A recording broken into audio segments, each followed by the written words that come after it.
Hi guys, good morning. Good morning. Time check tayo, 2 AM in the morning. At ayan, hindi pa tayo inaantok guys.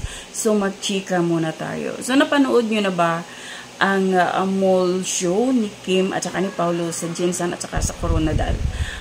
So doon ibang kilig na naman ang ginawa ni Kim at saka ni Paulo. Ibang kilig naman sa Cebu, ibang kilig din ang ginawa nila dito sa Coronadal, no? Ang galing.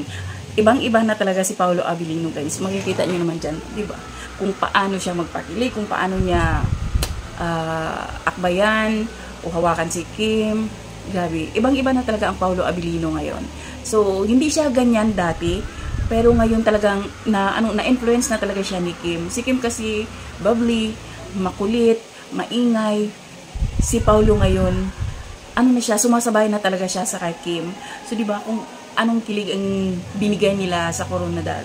So, grabe. At ayan, malapit na ang kanilang movie na My Love Will Make You Disappear. So, alam kong magiging blockbuster ito kasi sobrang daming nagmamahal sa kanilang dalawa at dami talaga silang mga supporters, no. Siyempre, ito inaabangan to ng lahat last February pa. Extend lang siya na naurong na siya na naurong. Pero ngayon kasi malapit na. So, yun lang guys. Abangan natin at sabay-sabay tayong manood at pumunta sa sinihan para kiligin. O, diba? So, yun lang guys. Thank you for watching. Bye. God bless everyone.